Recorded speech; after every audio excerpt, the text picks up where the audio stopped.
அன்னைக்கு சண்டே எல்லாரும் பிரேக்ஃபாஸ்ட் சாப்பிட்டு உட்காந்து பேசிட்டு இருந்தாங்க.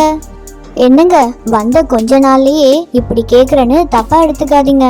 சொல்லுமா, என்ன அப்படி கேட்க போற? நீ எதுவா இருந்தாலும் சொல்லு. மருமகளே, நீ எதுக்கும் தயங்காத. ரவி பண்ணலன்னாலும் நான் என்னன்னாலும் பண்றேன். நீ என்ன சொல்லு.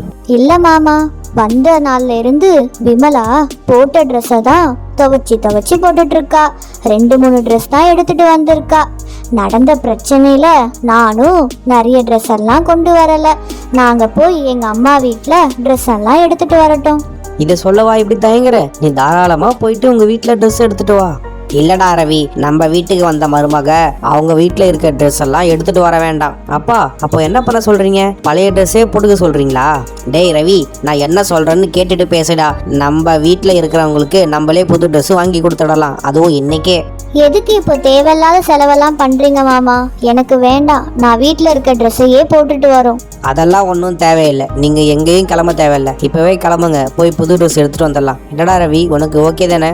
எனக்கு ஓகே தான்ப்பா, தாராளமா போகலாம். நான் போய் கார் ரெடி பண்ணி வைக்கிறேன். விமலாக்கு ரொம்ப சந்தோஷமா ஆகிடுச்சு. வீட்ல பழைய ட்ரெஸ்ஸை தச்சு போடுவா. இப்போ நிறைய புது ட்ரெஸ் கிடைக்க போகுதுன்னு ரொம்ப சந்தோஷமா இருந்தா. எல்லாரும் கிளம்பி ட்ரெஸ் ஷாப்புக்கு போறாங்க. வாங்க மேடம், வாங்க சார். என்ன பார்க்குறீங்க மேடம்? உங்களுக்கு நம்ம கிட்ட நிறைய வெரைட்டிஸ் சாரீஸ், சுடிதார்ஸ் எல்லாமே இருக்கு. விமலா, உனக்கு என்ன பிடிச்சிருக்கோ தாராளமாக எடுத்துக்கோமா. அண்ணா, நீங்க சுடிதார் எல்லாம் எடுத்து போடுங்கண்ணா. மேடம், இந்த மெட்டீரியல்ஸ்லாம் புதுசாக வந்திருக்கு. என்ன வேணுமோ எடுத்துக்கோங்க மேடம்.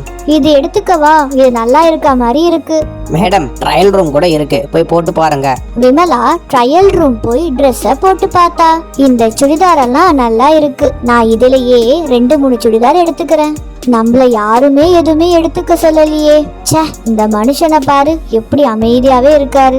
செல்வி, நீயும் போய் எடுத்துக்கோமா. என்ன ட்ரெஸ் வேணுமோ எடுத்துக்கோ. எனக்கு புடவையெல்லாம் எடுத்து போடுங்க. நான் லேட்டஸ்டா வந்த கலெக்ஷன்ஸ் எல்லாமே போடுங்க.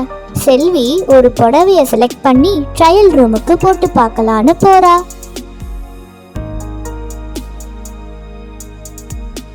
அப்போ செல்வியோட போன் அடிக்குது.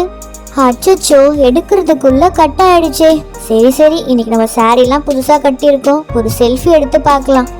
செல்ஃபி எடுக்கும்போது செல்விக்கு ஏதோ அங்க கேமரா இருக்கிற மாதிரி தோணுச்சு. அப்புறம் அவ கிட்ட போய் பார்த்தா அது ஒரு சீக்ரெட் கேமரா. கடைக்கு வரவங்களெல்லாம் இவன் இப்படிதான் படம் எடுக்கிறானா? இந்த கடைக்காரனை சும்மாவே விடக்கூடாது. செல்வி சைலண்டா போய் சேகர் அப்புறம் ரவி கிட்ட விஷயத்த சொல்றா. அவங்க போலீஸ்க்கு கால் பண்ணி வர வச்சாங்க. இவன் தான் சார் கேமரா வச்சிருக்கான் ட்ரையல் ரூம்ல. போலீஸ் அவனை அரெஸ்ட் பண்ணிட்டு போயிட்டாங்க. அப்புறம் எல்லாரும் வேற கடைக்கு போய் ட்ரெஸ் எடுத்துட்டு வீட்டுக்கு போயிட்டாங்க.